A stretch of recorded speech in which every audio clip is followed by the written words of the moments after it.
Merlin Season 6, Chapter 2. Iseldir. Percival cut Gawain's body from the ropes that held him and laid him gently on the ground. He looked up and saw several druids standing around the clearing. He stood drawing his sword. One of them walked forward carrying a cup filled with water. "We mean you no harm, we only wish to help, but we must be quick or your friend will be lost," he said, holding out the cup. "He's dead, how can you help?" Percival asked, but he sheathed his sword and stepped back. "We shall see," said the druid as he knelt beside Gawain and lifted his head. He placed the cup to his lips and slowly poured the water into his mouth. All the druids chanted strange words. Percival watched as the color returned to Gawain's face and his injuries started to heal. Gawain groaned. "He's alive?" Percival asked, as he knelt down next to Gawain. The druid stood and nodded, passing the cup to one of his companions. "We managed to bring him back, but his mind has been tortured and those wounds will take time to heal. We will look after him for you, as you must follow the witch's trail to Avalon." "Thank you," Percival said, standing and holding out his hand to the druid. The druid looked at him, then held out his own hand and clasped Percival's arm. "My name is Percival, Knight of Camelot, and I owe you a debt," he said, putting his other hand on the man's shoulder. "I am Iseldir, and the debt you owe is not just to me. We received word that a Knight of Camelot would need our help and where to find him," he replied, smiling at him. "Who sent you word?" Percival asked as he let go of Isildir's arm.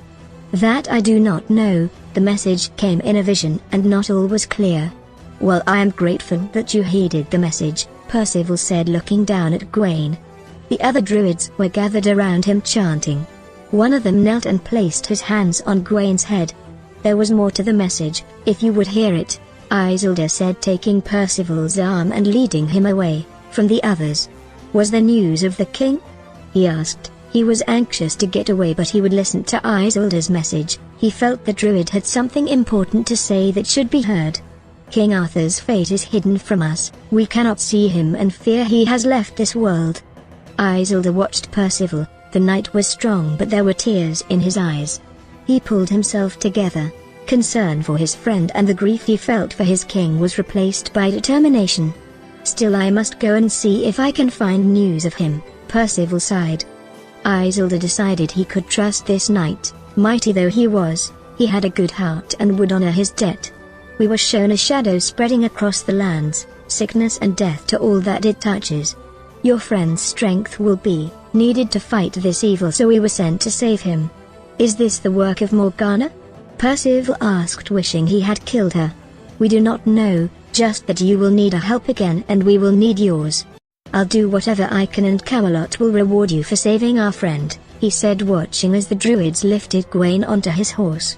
"All we ask is that we are granted safe passage to Camelot and an audience with your queen," Iseldir said, walking back towards his companions as they prepared to depart. "If I return to Camelot, I will speak with her and pass on your message. That is all we ask," Iseldir said, taking the reins of the horse that carried Gawain. Percival walked over to Gawain and gently squeezed his shoulder, but Gawain was still unconscious and didn't stir. "We'll take good care of him," Iseldir said as Percival returned to his own horse. "Thank you, I will not forget your kindness," he said as he mounted his horse. Iseldir bowed his head as Percival turned his horse and rode for Avalon. So thank you for watching. Please do not forget to like our video. Then subscribe my channel. And press the bell icon for new upload notifications.